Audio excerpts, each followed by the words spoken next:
La malédiction de Parashuram. Tel qu'énoncé dans le 5e chapitre de cet ouvrage, Kunti, avant d'épouser Pandu, avait donné naissance à un enfant mâle dont le père était Vivasvan, le déva du soleil. Craignant la réaction de ses parents, Kunti avait abandonné l'enfant sur les eaux du Gange. L'enfant fut ramassé par Adirat, un célèbre charpentier et conducteur de chars. Son épouse s'appelait Radha. Ils étaient émerveillés par les traits de l'enfant, plus particulièrement son armure naturelle en or et ses boucles d'oreilles. Ils l'appelèrent Karna. Pendant 16 ans, ils s'occupèrent affectueusement de lui. Le jour du 16e anniversaire de l'enfant, son père lui amena des chevaux et un char, mais le garçon ne ressentait pas le désir de conduire un char, et il dit à sa mère adoptive: « Aujourd'hui, mon père m'a donné des chevaux et un char, mais cela ne correspond nullement à mon désir. J'aspire plutôt à lancer des flèches avec un arc. Je suis incapable de penser à autre chose. Quand je marche ou quand je dors, mon esprit se rive à ces pensées. Je veux devenir un archer et combattre. » Radha raconta alors à Karna, son fils adoptif, tout ce qui lui était arrivé. Il avait été trouvé sur les eaux du Gange, flottant dans un panier, enveloppé dans des soies précieuses. En entendant l'histoire de son passé mystérieux, Karna fut frappé d'étonnement.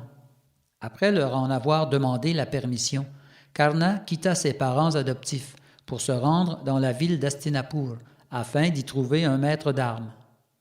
Avec en tête le désir d'apprendre le tir à l'arc, il se rendit chez Drona, le précepteur des Pandavas.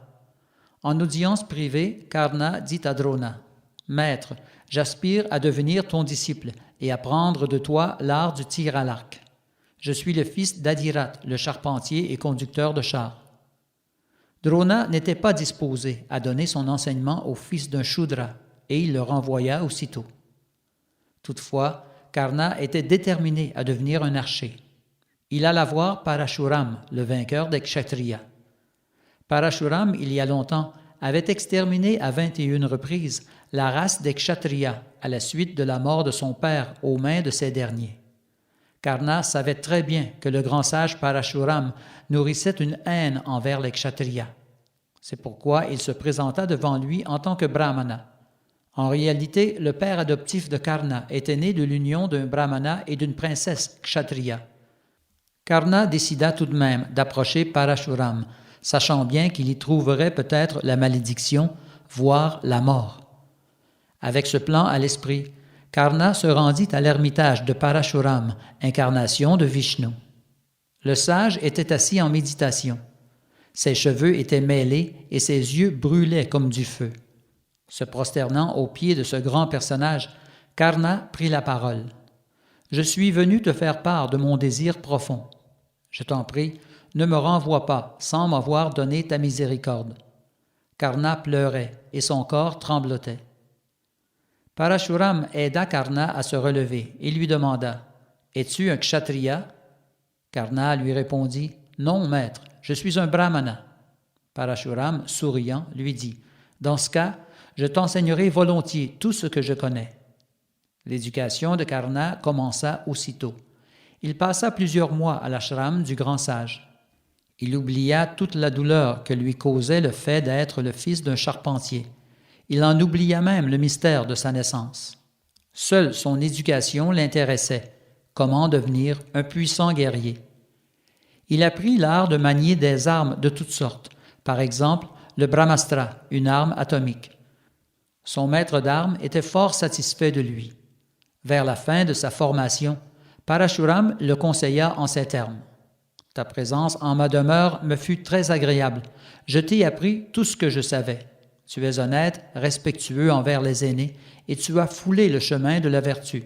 Tu ne dois jamais utiliser mes préceptes à des fins personnelles. » C'était maintenant l'heure du midi. Ressentant une légère fatigue, Parashuram demanda à Karna de lui apporter une peau de daim qui, une fois roulée, lui servirait d'oreiller. Karna lui répondit: « Maître, ma cuisse sera ton oreiller. Je peux au moins te rendre ce petit service, toi le meilleur d'entre les humains. » Parashuram mit alors sa tête sur les genoux de son disciple et s'endormit aussitôt. Pendant que son maître se reposait, Karna méditait sur les événements des derniers mois. Il avait menti au grand sage en prétendant être un brahmana. En subirait-il les conséquences? Il n'aspirait pourtant qu'à s'instruire. Les sages nous disent que la fin justifie les moyens, pensa-t-il. Il n'avait certes pas tenté de mal faire. Cette offense minime lui serait sûrement pardonnée. Pendant que Karna méditait ainsi, il sentit une vive douleur à la cuisse droite. La douleur devenait intolérable. Tournant le regard vers sa cuisse, il y vit un insecte creusant sa chair. Karna ne pouvait pas arrêter l'insecte. Que faire? Il était impensable de réveiller son maître. L'insecte pénétra littéralement dans la chair et le sang gicla de la blessure, atteignant le visage de Parashuram. Le brahmana sortit de son sommeil et, voyant le sang, s'exclama « D'où vient ce sang ?» Karna répondit « Ce sang vient de ma cuisse, maître. Pendant que tu dormais, un insecte est venu mordre le haut de ma jambe. J'en ressentais une douleur intense, mais je ne voulais pas perturber ton sommeil. » Parashuram s'enflamma de colère. « Tu oses me dire que tu as toléré la morsure de cet insecte? Pourquoi ne pas t'être levé et tenter d'arrêter la douleur? »« Maître, tu dormais, lui dit Karna. Je ne voulais pas te réveiller. C'est pourquoi j'ai toléré cette vive douleur. » La colère montait chez Parashuram. Comment un brahmana peut-il tolérer une telle douleur? Seul un kshatriya en est capable. Ai-je donné ma science à un minable kshatriya? Jamais je ne te pardonnerai un tel mensonge. Karna, les larmes aux yeux, se jeta aux pieds de son précepteur. Il lui dit « Maître, pardonne-moi. Tu as été pour moi plus qu'un père, et un père se doit de pardonner les erreurs de son fils. Je ne suis pas un brahmana, mais je ne suis pas non plus un kshatriya. Je suis le fils d'Adirat, le charpentier. Je voulais seulement apprendre de toi l'art du tir à l'arc. Oui, je t'ai menti, mais j'avais en tête de devenir ton élève. Je me suis dévoué à toi, qui m'est plus cher que tout au monde. Je t'en supplie, montre-moi ta grâce, pardonne-moi. » Parashuram était furieux. La prière de Karna n'eut aucun effet sur lui. Une seule pensée l'habitait. Cet homme lui avait menti, et un kshatriya se doit de dire la vérité. Il se rappela alors les kshatriyas qui, jadis, avaient tué son propre père. Rouge de colère, il maudit Karna en ces termes. « Animé par des motifs malhonnêtes, tu as appris de moi l'art du tir à l'arc. Lorsque tu auras besoin d'une arme pour sauver ta vie, ta mémoire s'embrouillera. Cependant, tu aspirais à la renommée, et c'est pourquoi tu seras connu un jour comme l'un des plus grands archers de tous les temps. » Parashuram s'en retourna ensuite à son ashram. Karna resta seul, les yeux remplis de larmes.